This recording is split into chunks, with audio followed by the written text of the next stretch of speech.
Hey guys, this is Matinator. I'm just about to sink into an endless abyss of work and assignments, but before that happens, I want to leave you with something that may very well haunt you for the rest of your life. Or at least the few minutes after the ending anyway. This pasta is named Crawl by Alapanamo, link in the description. 8.9 out of 10. I love the way this story is written, and I'm sure you will too. So as always, turn out the lights, get comfortable, and let the story begin. There are three men standing at the intersection of a sewer. One of them is very lean and very tall. In fact, he looks too tall and seems to sway on his feet, as if ready to topple at the whim of a strong gust. He grips a burlap sack in his left hand. The tall man has provided the firepower. Next to him is a greasy mustache. The mustache belongs to a stocky, Mediterranean-looking fellow with shifty eyes. He digs into his backpack with concerned intent. The mustached man has provided the intelligence and the tools. Standing apart from the first two men is the clown. Wrinkled columns of green, yellow, blue support an ashen face of sweat and grease paint. He wears a white glove on each hand. Thick locks of crimson explode from his head, aggravating the sweating. His face is on the verge of melting. The clown has provided the distraction, but he does not look happy. The three men face a brick wall with a hole in the center. It is less a hole than a black, gaping chasm, maybe a couple feet wide and stretching to infinity. Mustache maintains that this will lead them directly beneath the bank. Clown is not so sure. He questions the man's collective planning. Tall man did not bother to load any of the handguns, ensuring them that a show of force will be more than enough. Mustache has apparently forgotten to bring a single flashlight and curses, and Clown himself wonders why he chose to dress in full clown regalia before venturing into the sewers.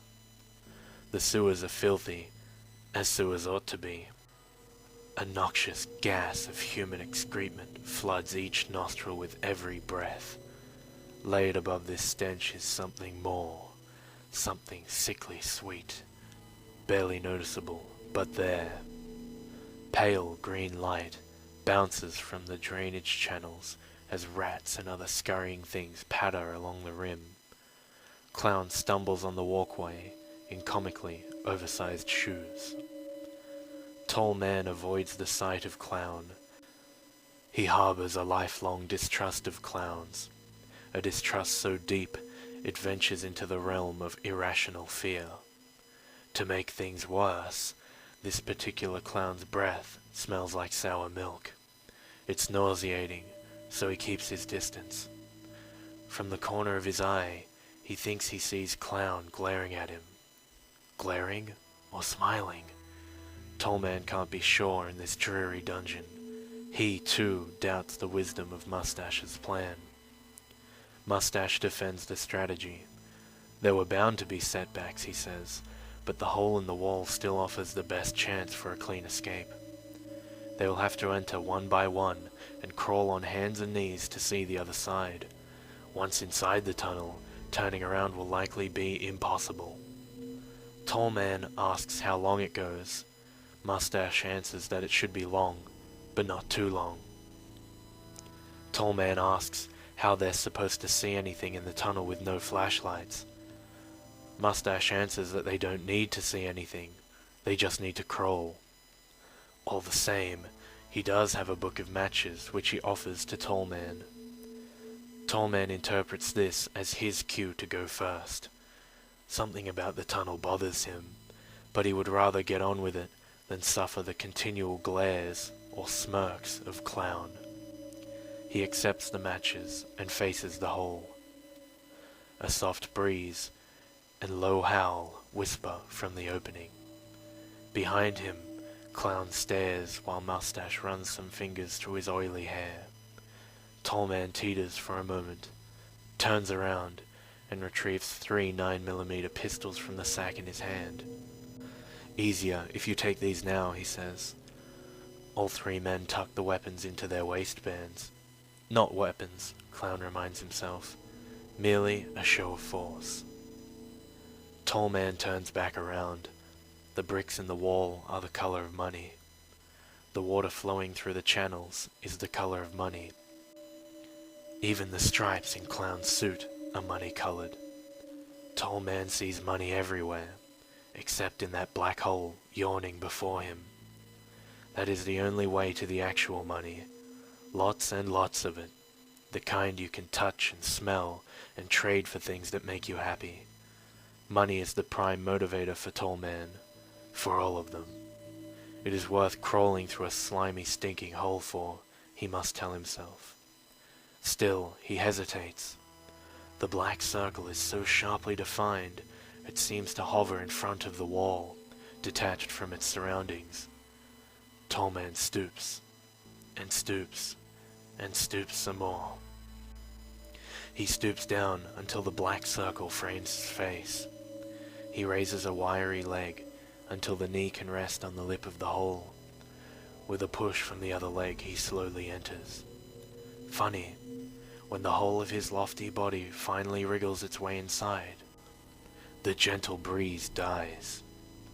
The low howl changes too. Earlier it was constant, but it now pulses rhythmically in his ears. Low, deep, like a distant generator. The hum, hum, hum tickles Tall Man's brain. He crawls on. The ground is cold, chilling to the fingertips.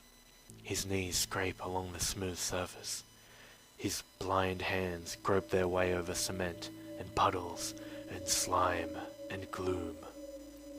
All around drip invisible drops. Drip, drip, The only sounds here in the belly of the sewers, intensified by the utter lack of visual stimuli. When that word, belly, comes to mind, Tall Man begins to perceive his environment as a living organism. He begins to feel like a piece of chewed meat sliding down a giant's intestines. Drip, drip, an organic symphony of endless digestion. He crawls on. The air grows stale. Tall Man's knees are wet and aching. He has lost track of time and can't tell how long he's been crawling. A good 5 minutes at least. Still there is no light at the end of the tunnel. How much further? He just needs to rest a moment. He stops crawling. The air is heavy, stagnant, waiting. The drips and humming sound muffled now. Tall Man retrieves the matchbook, tears off a match, and tries to light it. Nothing. It's a dud. So is the second one, and the third. Tall Man starts to panic. He wants light, needs light, now. He fumbles with the fourth match, anxiously swipes it along the striking surface. A fizz of sulfur spells success. But that magic spark of life reveals something astonishing. Mere inches from him stares a pallid face, smeared with gruesome makeup. Blood-red worms burst from the head. No, not worms, but curls of hair. It is Clown's face, lurching from the darkness, disembodied, every muscle locked in rigor mortis. The eyes are dim and cloudy, but fixed upon his own. The matches flame through his drunken shadows across the peaks and valleys of the ghostly visage. It alternately smiles and scowls at Tall Man, without really moving at all. Tall Man is stiff with incomprehension. Fear tiptoes down his spine and snuggles into his guts. He feels sick. The two faces stare frozen in silence for a brief eternity. Suddenly, the clown face leans forward and blows out the match. A whiff of sour milk fills the air. The abrupt return to total blackness shocks Toll's man's senses into operation. He immediately scuttles backward, away from the face in the tunnel. His pants begin to shred at the knees, but he doesn't care. The only thought is retreat. Faster, faster, retreat. His hands and knees splash and scrape against concrete. He imagines the clown head gliding, silent, through the black tube after him, smiling yet scowling. The splashes and scrapes become a frantic staccato as he grows faster, faster. His knees must be bleeding now, but he doesn't care. Retreat. Only retreat matters. And then Tollman finds himself falling backward out of the hole in the wall, landing at the feet of Moustache and Clown. Clown, who is in two places at once. They ask what happened, and when Tollman finally calms down, he raises himself on two shaky legs. Teetering, he blurts out his story, but the two men do not understand. Moustache laughs while Clown regards Tollman with suspicion. Impossible, they say. You only spooked yourself and were seeing things that weren't there. But Tollman insists there is a second clown in the sewer tunnel. Moustache strokes his namesake with 2 fingers. Fine, fine, he says. I'm going through, and I'll show you there's no damn clown in there. Tollman almost protests. Wants to tell Moustache not to leave him here with Clown, but keeps quiet. Backpack hoisted onto both shoulders. Moustache scrambles up and stuffs his body through the opening. He begins crawling. His speed is surprising in these tight quarters. They watch his figure rapidly dissolve in darkness down the tunnel. The instant he disappears from view, the sound of his crawling stops short. After a moment of silence, Clown and Tollman hear a steady scraping, like something heavy being dragged across concrete. The sound quickly fades down the stretch of the tunnel. Clown got him. Clown got him, mutters a wide-eyed Tollman. Clown tells him to shut up. Then what the hell was that? Squeaks Tollman. What was that sound? Clown doesn't answer. The 2 men wait there in the sewer for any sign of Moustache. None comes. After many minutes, Clown has grown eager and starts to fidget. Enough of this, he says. He must be on the other side waiting for us. I'm going through. The lust for money and a penchant for rational thought have clouded his intuition. He remembers he is mildly claustrophobic, but this fact also gets swept aside by his greed. Tollman pleads with Clown not to go, says they should call the whole thing off and leave now. Don't be ridiculous, replies Clown. I'm going through, and you better not lag far behind me. He grabs the matchbook and faces the wall with the hole. He struggles with his big shoes but finally gets a good grip and hoists himself through. Tollman does not follow. What greets Clown in the hole are drippy wet echoes, a humming, and an uninterrupted dark. Clown crawls on. The humming and dripping are a hypnotic beat in his ears. The blackness is disturbingly uniform. It is a blackness smothered in blackness and infinitum. It tugs and tugs at the eyeball that would try to pierce it, coaxes it from the socket with false hopes of a murky shape just ahead. The only respite is to close one's eyes, for at least then, smoky phantoms float beneath the lids. This blackness is a solid wall upon which nothing floats, so he closes his eyes as he moves forward. Clown wonders if he might indeed meet his doppelganger in this strange subterranean place. He hopes not and crawls on. Gradually, he becomes aware that the drips and humming have changed. They sound duller, muffled. The air has changed too. It hangs with the dead weight of a dozen corpses and sticks to his skin. He crawls on. Clown's white-gloved fingers detect a third change.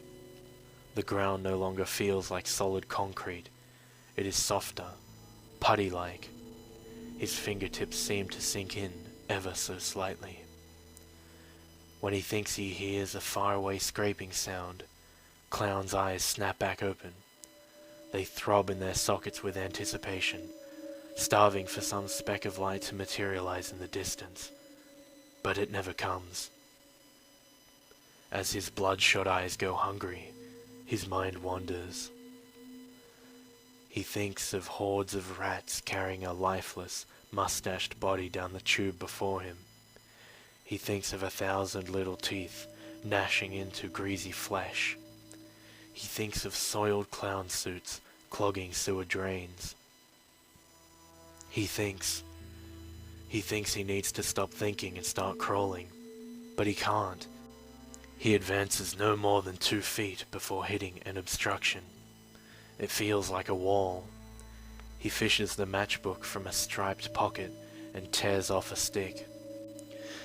3 failed swipes later, he tears off another. It ignites on the second attempt and shows him a solid brick wall blocking the way. This isn't supposed to be here. How is it possible he never ran into Moustache?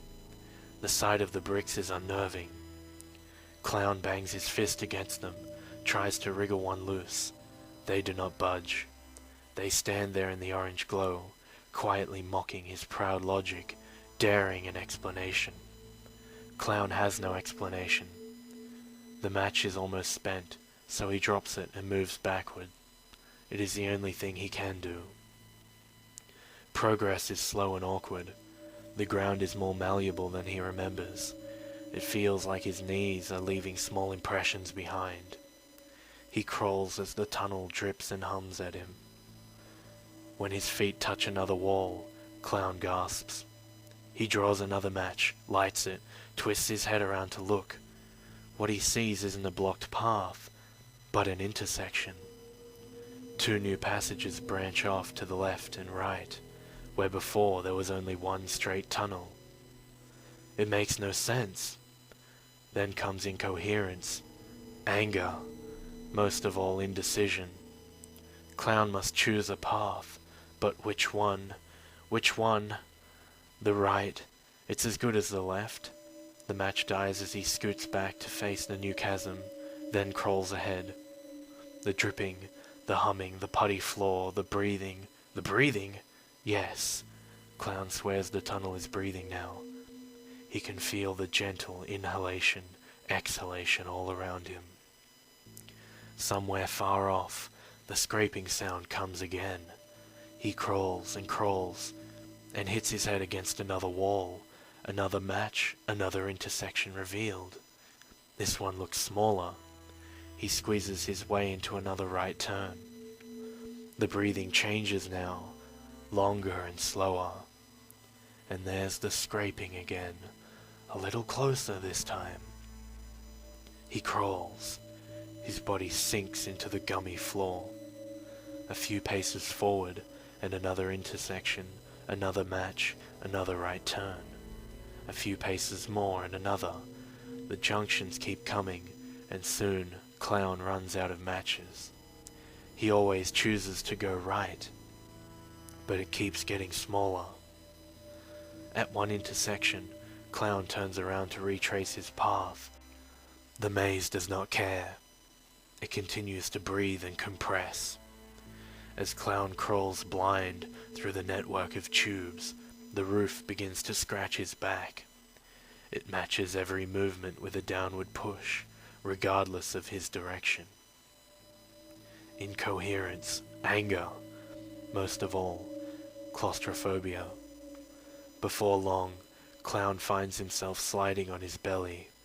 He slithers through endless corridors, even as they threaten to crush his body. He has to keep going. Keep going. It makes no sense but keep going and get out. Hopeless. The ground is sticky and holds him in place as the walls close in from every side. Clown grits his teeth. Tall man stands alone at the intersection. He gazes at the black hole in the wall, transfixed. Every muscle quivers with expectancy. Yet he sees nothing, and hears nothing, save for a low, steady howl. He blinks, shakes his head, looks up toward a grate in the ceiling. A sinking sun casts down shimmering motes of dust which drift in odd patterns. Tall Man sways on his feet, covered in filth and bleeding at the knees. That sickly sweet scent from before is stronger now. He turns and bolts out of the sewers. He does not look back. The story doesn't end there. In the next several years, Tall Man will abandon his life of crime. At first, he will try to make sense of the events in the sewer. He will research a variety of paranormal topics, everything from ghosts and cryptozoology to bilocation and to the hypothetical existence of hot spots on Earth where alternate dimensions are said to bleed into one another. The search for answers will yield nothing but further questions. In a strange twist of fate, Tall Man will eventually get a job at the very bank he tried to rob. Before closing one day, he'll be asked to fetch some old documents kept in the basement. He will walk down the rickety stairs and search through boxes of poorly kept files. Amid his searches, he is going to find a rusted iron trapdoor hiding under a box. Curious, he will lift the squeaky door and discover a ladder descending into a small concrete room. He will feel compelled to climb down into this space, which the basement light struggles to reach. Once there, he'll find a bricked-over hole in the wall opposite the ladder. The implications will come in a flurry of breathless recognition. "My God," he'll whisper. "At last, the other side." The mortar will be crumbling, the bricks loose. Without quite knowing why, Tall Man will begin to remove them, exposing the black hole little by little. The fear will be gone, replaced by his long-lost thirst for answers. Tall Man will be surprised to find himself crawling through the tunnel with nothing but his lighter to guide the way. He won't remember climbing in. It will be like a dream, with the dripping and humming ringing in his ears, as before, asking him how he can be sure he ever left at all. He will crawl on. Only when the air in the tunnel becomes leaden, only when the sounds deaden, only when the sour milk wafts through his nostrils will the creeping chill return. Then the lighter's timid flame is going to be snuffed out with a sudden rush of wind. Peals of crazed laughter will erupt from somewhere in the dark and rattle through his skull, so loud he'll have to cover both ears. It's so completely unexpected that he won't be sure the shrieks weren't his own or an outright hallucination. Nonetheless, it will be enough to send him scurrying backwards. The tunnel will seem different, sticky, sighing, angry.